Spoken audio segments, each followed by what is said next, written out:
ইরানে শুরু প্রয়াত সর্বোচ্চ ধর্মীয় নেতার শেষ বিদায়ের আনুষ্ঠানিকতা। উপস্থিত বাংলাদেশসহ ১০০টি দেশের নেতা। কেন নেই মোস্তফা খামেনি? কোন শক্তিতে ঘুরে দাঁড়াচ্ছে ইরান? আয়াতুল্লাহ আলী খামেনির দাফনের পরই আসছে বড় সিদ্ধান্ত। কেন যুক্তরাষ্ট্রের সঙ্গে সম্পর্কে ফাটল সৌদি আরবের? মধ্যপ্রাচ্যে কি নতুন শক্তির আবির্ভাব? আসসালামু আলাইকুম, দেখছিলেন বাংলাভিশন ওয়ার্ল্ড নিউজ হেডলাইন। এবারে পুরো সংবাদ। শুরু হয়েছে ইরানের প্রয়াত সর্বোচ্চ ধর্মীয় নেতা আয়াতুল্লাহ আলী খামেনির শেষ বিদায়ের আনুষ্ঠানিকতা। প্রথম পর্বের আনুষ্ঠানিকতার শুরুতে জুমা নামাজের শেষে তেহরানের গ্র্যান্ড মাসাল্লা মসজিদে রাখা হয় আয়াতুল্লাহ খামেনি এবং মার্কিন হামলায় নিহতদের মরদেহ। সেখানে তাদের প্রতি শ্রদ্ধা জ্ঞাপন করেন বাংলাদেশ সহ বিভিন্ন দেশের শীর্ষ ব্যক্তিরা। তবে এতে অংশ নিচ্ছেন না আয়াতুল্লাহ আলী খামেনির ছেলে এবং বর্তমান সর্বোচ্চ নেতা মোস্তফা আলী খামেনি। কেন ২ কোটি মানুষের এই আয়োজনে নেই ইরানের সর্বোচ্চ নেতা? নাইম আহমেদের ডেস্ক রিপোর্টে থাকছে বিস্তারিত। ২৮ ফেব্রুয়ারি তেহরানে ইসরায়েল ও মার্কিন বাহিনীর যৌথ হামলায় সপরিবারে নিহত হন ইরানের সর্বোচ্চ নেতা আয়াতুল্লাহ খামেনি। এরপর যুদ্ধের ব্যাপকতা বাড়ায় খামেনির দাফন করা যায়নি। অবশেষে হত্যাকাণ্ডের ৪ মাস পরে শুরু হয়েছে আয়াতুল্লাহ আলী খামেনির দাফন প্রক্রিয়ার প্রথম পর্বের আনুষ্ঠানিকতা। শুক্রবার ভোরে আয়াতুল্লাহ আলী খামেনি এবং তার সাথে নিহতদের মরদেহ তেহরানের গ্র্যান্ড মোসাল্লা মসজিদে নেওয়া হয়। জুমার নামাজ শেষে শুরু হয় শ্রদ্ধা নিবেদন। এ সময় তাকে শ্রদ্ধা জানান বিভিন্ন দেশের বিদেশি অতিথি ও বিভিন্ন ধর্মীয় ব্যক্তিত্বরা। তবে অসুস্থতা ও নিরাপত্তাজনিত কারণে ইরানের সর্বোচ্চ ধর্মীয় নেতা আয়াতুল্লাহ আলী খামেনির শেষ বিদায় অনুষ্ঠানে অংশ নিতে পারছেন না বর্তমান ধর্মীয় নেতা মোস্তফা আলী খামেনি। এই শাহাদাত আমাদের সংকল্পকে আরো দৃঢ় করেছে। আজ আরো দৃঢ় সংকল্প নিয়ে আমরা ইরানি জাতির শত্রু মার্কিন যুক্তরাষ্ট্র এবং ইসরায়েলি শাসক গোষ্ঠীকে বলছি, শহীদ নেতা ও সকল শহীদের রক্তের জন্য আমরা তাদের জবাবদিহিতা করব। খামেনিকে শ্রদ্ধা জানাতে আসা বিদেশি অতিথিদের মধ্যে আছেন ৮ দেশের রাষ্ট্র ও সরকার প্রধান সহ ১০০টি দেশের প্রতিনিধি। বাংলাদেশের প্রতিনিধিত্ব করছেন জাতীয় সংসদের স্পিকার অবসরপ্রাপ্ত মেজর হাফিজউদ্দিন আহমেদ। রাজধানী তেহরান সহ দেশের বিভিন্ন প্রান্তে শহীদদের প্রতি শ্রদ্ধা জানাতে বাড়ছে ভিড়। নিরাপত্তার খাতিরে বন্ধ ইরানের আকাশসীমা। সর্বোচ্চ নেতার স্মরণে পুরো তেহরানের রাস্তায় রাস্তায় চলছে সাধারণ ইরানিদের আহাজারি। শনিবার ও রবিবার শোক অনুষ্ঠান চলবে। এ সময় তেহরানের গ্র্যান্ড মোসাল্লায় সর্বসাধারণের শ্রদ্ধা নিবেদনের জন্য আয়াতুল্লাহ খামেনির মরদেহ রাখা হবে। এরপর সোমবার তেহরানে আয়োজন করা হবে শোকযাত্রার। আমার খুবই কষ্ট হচ্ছে, আমরা আমাদের মহান নেতাকে সমাহিত করতে যাচ্ছি। আমি আমার বাবাকে হারিয়ে যেমন কষ্ট পেয়েছি, আমার এখন তাই অনুভূত হচ্ছে। কি করলে স্বস্তি পাবো জানি না। আমাদের নেতার সম্মানে রাস্তায় নেমেছি। ইরানের প্রেসিডেন্ট মাসুদ পেজেশকিয়ান সব শ্রেণী পেশা ও মতের ইরানিদের শেষ বিদায়ের আনুষ্ঠানিকতায় অংশ নেয়ার আহ্বান জানিয়েছেন। ইরানের কর্মকর্তাদের ধারণা, দাফন প্রক্রিয়ার অংশ হিসেবে ৭ দিনের এই আনুষ্ঠানিকতায় ১.৫ কোটি থেকে ২ কোটি মানুষ অংশ নিতে পারেন। ৯ জুলাই মাশহাদে ইমাম রেজার পবিত্র মাজারের পাশে দাফন করা হবে সর্বোচ্চ ধর্মীয় নেতা আয়াতুল্লাহ আলী খামেনিকে। Naim Ahmed, Banglavision news desk. যুদ্ধের ধাক্কা, সর্বোচ্চ নেতার আকস্মিক মৃত্যু আর সেই সঙ্গে আকাশ ছোঁয়া অর্থনৈতিক সংকট, সব মিলিয়ে এই মুহূর্তে ঐতিহাসিক ক্রান্তিকাল পার করছে ইরান। চড়ার দাম আর বেকারত্বের কারণে সাধারণ মানুষের পিঠ দেয়ালে ঠেকে গেলেও অবাক করার মতো বিষয় হচ্ছে তেহরানের বাসিন্দাদের মনোবল ভাঙেনি এতটুকুও। আমেরিকার ওপর তীব্র ক্ষোভ আর নতুন নেতৃত্বের ওপর অটল আস্থা নিয়ে কীভাবে ঘুরে দাঁড়াচ্ছে ইরান? হাফিজুল ইসলামের ডেস্ক রিপোর্টে থাকছে বিস্তারিত। পকেটে টাকা নেই, আকাশ ছুঁয়েছে নিত্যপণ্যের দাম, লাফিয়ে বাড়ছে জীবনযাত্রার খরচ, বেকারত্বের চাপে পিঠ ঠেকে গেছে দেয়ালে। তবুও চরম অর্থনৈতিক কষ্টে থেকেও মনোবল হারাচ্ছেন না ইরানের বাসিন্দারা। তাদের সাফ কথা, সমস্যা থাকবেই, কিন্তু সে কারণে নিজেদের দেশকে তারা কখনো ভেঙে পড়তে দেবেন না। ইরানের চলমান সংকটে ঐক্যবদ্ধ থাকার কঠিন শপথ নিয়েছে ইরানি জনগণ। এখন যেমন আমাদের বেকারত্ব আছে, তাতে কিছু যায় আসে না। আমাদের কাছে টাকা নেই, তাতেও কিছু যায় আসে না। মানুষ কি এর আগে এসব কষ্ট সহ্য করেনি? আমরা এগুলো সবই সহ্য করেছি। বাড়ি ভাড়া দেওয়ার কষ্ট, জিনিসপত্রের চড়া দামের কষ্ট, আমরা এই সব কিছুর মধ্য দিয়ে গিয়েছি।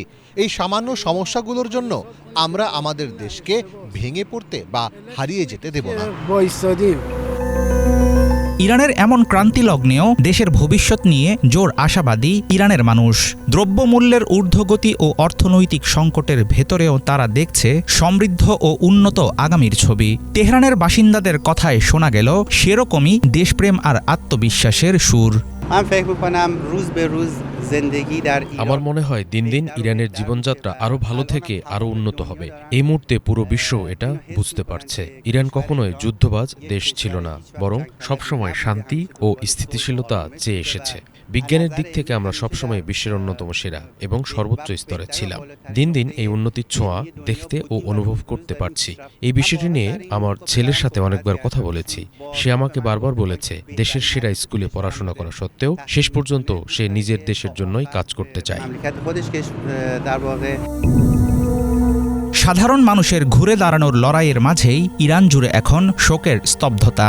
সাম্প্রতিক যুদ্ধের শুরুর দিকে আমেরিকার চালানো এক বিমান হামলায় প্রাণ হারিয়েছেন দেশটির সর্বোচ্চ নেতা আয়াতুল্লাহ আলী খামেনি। রাজধানী ইরান জুড়ে এখন চলছে তার শেষ যাত্রার প্রস্তুতি। সর্বোচ্চ নেতার মৃত্যুর পর আমেরিকার সাথে শান্তি আলোচনা নিয়ে সাধারণ ইরানিদের মনে রয়েছে তীব্র ক্ষোভ ও গভীর অবিশ্বাস। এরপরেও নতুন ধর্মীয় নেতা মুজতবা খামেনি ও তার প্রশাসনের উপর তাদের রয়েছে অটল আস্থা। সত্যি বলতে যখনই আলোচনার কথা ওঠে তখনই আমাদের বুক ভেঙে যায়। আমরা আমাদের নেতা এবং আমাদের প্রধান কমান্ডারকে হারিয়েছি।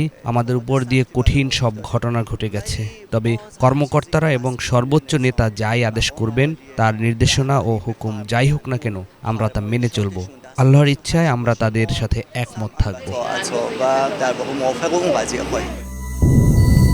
আকাশচুম্বী অর্থনৈতিক সংকট, প্রিয় নেতার আকস্মিক বিদায় ও পরাশক্তিগুলোর সাথে চরম রাজনৈতিক টানাপোড়েন, সব মিলিয়ে ইরান এখন পার করছে এক ঐতিহাসিক ক্রান্তিকাল। তবে এমন পরিস্থিতির ভেতরেও অদম্য সাহস নিয়ে ইরানি জনগণ দাঁড়িয়ে আছে দেশের পাশে।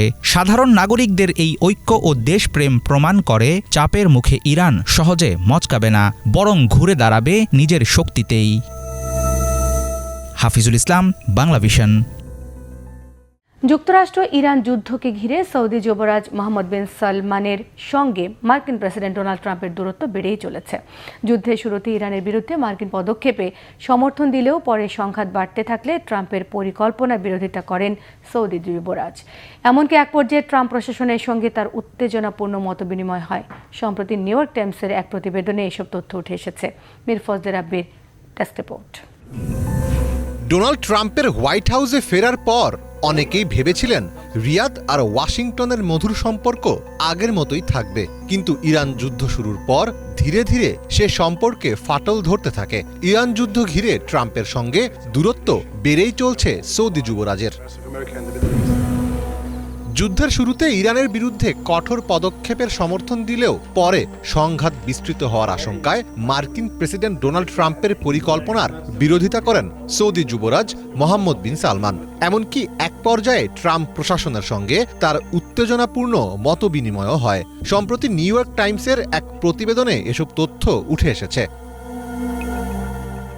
1 জুলাই প্রকাশিত সে প্রতিবেদনে বলা হয়, ইরান যখন কৌশলগতভাবে গুরুত্বপূর্ণ হরমুজ প্রণালী বন্ধ করে দেয়, তখন মার্কিন প্রশাসন বাণিজ্যিক জাহাজ চলাচলের নিরাপত্তা দেওয়ার অজুহাতে প্রজেক্ট ফ্রিডম নামে একটি বড় সামরিক অভিযানের ছক কষে। এই অপারেশনের জন্য সৌদি আরবের আকাশসীমা ব্যবহার করা ছিল অত্যন্ত জরুরি, কিন্তু ট্রাম্প প্রশাসনের সেই প্রস্তাব প্রত্যাখ্যান করেন সৌদি যুবরাজ। সৌদি যুবরাজের সিদ্ধান্ত বদলাতে চেষ্টা শুরু করেন খোদ প্রেসিডেন্ট ট্রাম্প। শুধু ট্রাম্পই নন, ভাইস প্রেসিডেন্ট জেডি ভ্যান্স, মধ্যপ্রাচ্য বিষয়ক বিশেষ দূত স্টিভ উইটকফ, ট্রাম্পের জামাতা জ্যারেড কুশনার এবং পররাষ্ট্রমন্ত্রী মার্কো রুবিও একে একে জরুরি ফোন আলাপ করেন সৌদি নেতৃত্বের সঙ্গে। কিন্তু সবাইকে অবাক করে দিয়ে নিজের অবস্থানে অনড় থাকেন এমবিএস। ফলে মাত্র 48 ঘন্টার মধ্যে প্রজেক্ট ফ্রিডম স্থগিত করতে বাধ্য হয় হোয়াইট হাউস। বিশেষজ্ঞদের মতে এই ঘটনা প্রমাণ করে যে ওয়াশিংটনের সামরিক কৌশলের উপর রিয়াদ এখন আর চোখ বন্ধ করে ভরসা রাখতে পারছে না। ওয়াশিংটনের আরব গালফ স্টেটস ইনস্টিটিউটের গবেষক হুসেইন ইবিশ মনে করেন, মার্কিনীদের সুবিধা দিতে গিয়ে নিজের দেশকে যুদ্ধের আগুনে পোড়াতে রাজি নয় সৌদি। মিডল ইস্ট ইনস্টিটিউটের বিশেষজ্ঞদের মতে মধ্যপ্রাচ্য ঘিরে ট্রাম্পের প্রথম মেয়াদের নীতি আর দ্বিতীয় মেয়াদের নীতির মধ্যে বড় অমিল দেখছে আরব দেশগুলো। ট্রাম্পের নীতিতে আঞ্চলিক দেশগুলোর সাথে পর্যাপ্ত আলোচনার অভাব রয়েছে, যা যুক্তরাষ্ট্রের কূটনৈতিক গ্রহণযোগ্যতা সংকটে ফেলেছে। ফলে সৌদি আরব এখন বেইজিং বা ইসলামাবাদের মধ্যস্থতায় ইরানের সাথে সরাসরি আলোচনা এবং নিজস্ব নিরাপত্তা নিশ্চিত করতেই বেশি স্বাচ্ছন্দ্য বোধ করছে। বর্তমান ভূ রাজনীতিতে সৌদি আরব নিজেকে কেবল তেলের বাজারের ওপর নির্ভরশীল রাখতে চায় না। তারা এখন বুঝতে পারছে যে যুক্তরাষ্ট্রের অভ্যন্তরীণ রাজনীতির পরিবর্তনের সাথে সাথে তাদের মধ্যপ্রাচ্য নীতিও বদলে যায়, যা তাদের স্থায়ী নিরাপত্তার জন্য ঝুঁকিপূর্ণ। এছাড়া মধ্যপ্রাচ্যে যুক্তরাষ্ট্রের একক আধিপত্যের জায়গায় চীন এখন বড় শান্তি মধ্যস্থতাকারী হিসেবে আবির্ভূত হয়েছে। ফলে সৌদি আরবও এই বহুমাত্রিক বিশ্ব ব্যবস্থাকে ব্যবহার করে যুক্তরাষ্ট্রের ওপর চাপ বজায় রাখছে। মীর ফজলে রাব্বি, বাংলা ভিশন। ভেনেজুয়েলায় ভূমিকম্পের 8 দিন পর ধসে পড়া ভবনের নিচ থেকে একজনকে জীবিত উদ্ধার করা হয়। এদিকে জারি আছে হতাহতদের উদ্ধারের প্রাণান্তকর প্রচেষ্টা। এর মধ্যে 2500 ছাড়িয়েছে মৃতের সংখ্যা, এখনও নিখোঁজ 50,000-এরও বেশি। দীর্ঘ 70 ঘন্টার প্রচেষ্টায় 9তলা ভবনের ধ্বংসস্তূপের নিচ থেকে 44 বছর বয়সী হার্নান আলবার্তো গিল ফ্লোরেস নামের ওই ব্যক্তিকে বৃহস্পতিবার জীবিত উদ্ধার করা হয়েছে। উপকূলীয় লা গুয়েরা অঞ্চলের একটি শপিং মলের মার্কেট লটে 29 ফিট উঁচু ধ্বংসাবশেষের নিচে চাপা পড়েছিলেন তিনি। স্থানীয় আর আন্তর্জাতিক উদ্ধারকারী দলের কয়েকদিনের অক্লান্ত প্রচেষ্টার পর বৃহস্পতিবার তাকে অক্ষত অবস্থায় বের করে আনা হয়। এক্ষেত্রে গুরুত্বপূর্ণ অবদান রাখেন চিলির ফায়ার ব্রিগেডের উদ্ধারকর্মীরা। ভূমিকম্পে পুরো ভবন ধসে গেলেও তার পাশে থাকা দুটি দেয়ালের কারণে অলৌকিকভাবে একটি আঁচড়ও লাগেনি তার গায়ে। সরকারি মুখপাত্র জানান, জোড়া ভূমিকম্পের পর থেকে বৃহস্পতিবার সন্ধে পর্যন্ত অন্তত 2596 জনের মৃত্যু হয়। নিখোঁজদের উদ্ধার আর প্রাণের স্পন্দনে খোঁজে সময়ের সঙ্গে অসম যুদ্ধে নামেন উদ্ধারকর্মীরা। ধ্বংসস্তূপে চাপা পড়া পচাগলা লাশের তীব্র গন্ধ উপেক্ষা করে স্থানীয়দের পাশাপাশি তল্লাশি জারি রেখেছে Chile, Costa Rica, El Salvador, Mexico, Portugal, যুক্তরাষ্ট্রের উদ্ধারকর্মীরা। 24 জুন 7.2 এবং 7.5 মাত্রার জোড়া ভূমিকম্পে প্রায় 59,000 ভবন ক্ষতিগ্রস্ত হয়। সবচেয়ে বেশি ক্ষতিগ্রস্ত হয় রাজধানী কারাকাস। যুক্তরাষ্ট্রের নিউ ইয়র্কে বিশ্বের অন্যতম উঁচু ভবন এম্পায়ার স্টেট বিল্ডিংয়ের অ্যান্টেনায় উঠে বিয়ের প্রস্তাব দিয়েছেন 2 রাশিয়ান যুবক যুবতী। অভিনব এবং ঝুঁকিপূর্ণ ঘটনার পর গ্রেফতার হয়েছেন এই রুশ প্রেমিক প্রেমিকা। কয়েকশো মিটার উঁচুতে নিরাপত্তা সরঞ্জাম ছাড়া তাদের এই দুঃসাহসী কর্মকাণ্ড ব্যাপক আলোচনার জন্ম দিয়েছে। নাইম আহমেদের ডেস্ক রিপোর্টে থাকছে বিস্তারিত। দূর থেকে দেখলে মনে হতে পারে এ যেন হলিউডের কোনো থ্রিলার মুভির রোমান্টিক মুহূর্তের দৃশ্য ধারণ চলছে, কিন্তু না, বাস্তব জীবনেই 1000 ফুট উপরে দাঁড়িয়েই প্রেম নিবেদন করলেন এই রাশিয়ান যুগল। ঘটনাটি ঘটেছে নিউ ইয়র্ক শহরের ম্যানহাটনের এম্পায়ার স্টেট বিল্ডিং এর ছাদে। 1400 ফুট সুউচ্চ এই আইকনিক ভবনের চূড়ায় উঠছে ভালোবাসার বার্তা লেখা পতাকা। সেখানে সাদা কালিতে লেখা, ভালোবাসার শক্তি যখন ক্ষমতার লোভকে পরাস্ত করবে তখনই শান্তি দেখবে পৃথিবী। এই কাজটি করে রীতিমতো নেট দুনিয়ায় ভাইরাল রাশিয়ান প্রেমিক যুগল ইভান বেয়ারকুস ও অ্যাঞ্জেলা নিকোলাও। ঘটনার এখানেই শেষ নয়। চূড়া থেকে নেমেই প্রেমিকা অ্যাঞ্জেলাকে বিয়ের প্রস্তাব দেন ইভান। আলিঙ্গন ও চুম্বন পর্ব শেষে বাঁ হাতের অনামিকায় আংটি দেখিয়ে সেলফি তুলতেও দেখা যায় অ্যাঞ্জেলাকে। নিজেদের এই মধুর মুহূর্তের ভিডিও সামাজিক যোগাযোগ মাধ্যমে ছড়িয়ে দেন তারা। আর তাতেই এম্পায়ার স্টেট বিল্ডিং এর নিচে জমে যায় উৎসুক জনতার ভিড়। রুশ বংশোদ্ভূত এই যুগলের এহেন কাণ্ড পুলিশের নজরে আসতেই নিউ ইয়র্ক পুলিশ বিভাগের জরুরি সেবা ইউনিটের সদস্যরা ঘটনাস্থল থেকে তাদেরকে আটক করে। অনধিকার প্রবেশ, বেপরোয়া আচরণ ও আরও কয়েকটি অভিযোগে মামলা করা হয়েছে তাদের বিরুদ্ধে। 102 তলা বিশিষ্ট এম্পায়ার স্টেট বিল্ডিং এর চূড়া সাধারণ দর্শনার্থীদের জন্য নিষিদ্ধ এলাকা। ভবন কর্তৃপক্ষ জানিয়েছে এভাবে বিল্ডিং এর চূড়ায় ওঠা বেআইনি। তবে এই প্রেমিক যুগল কিভাবে কঠোর নিরাপত্তা অতিক্রম করে সেখানে পৌঁছালেন সে বিষয়ে কিছু জানানো হয়নি। সাংবাদিকদের প্রশ্নেও মুখ খুলেননি এই জুটি। তবে এর আগেও এম্পায়ার স্টেট বিল্ডিং এ বেশ কয়েকবার দুঃসাহসিক আরোহণের ঘটনা ঘটেছে। বেশিরভাগই ছিল অননুমোদিত। শুধু 2023 সালে অভিনেতা ও সঙ্গীত শিল্পী জ্যারেড লেটো একটি কনসার্ট সফরের প্রচারণার অংশ হিসেবে কর্তৃপক্ষের অনুমতি নিয়ে ভবনটির 86তম তলা থেকে অ্যান্টেনার নিচের অংশ পর্যন্ত আরোহণ করেছিলেন। Naim Ahmed, Bangla vision news desk. এই ছিল আজকের মতো, সঙ্গে থাকায় ধন্যবাদ।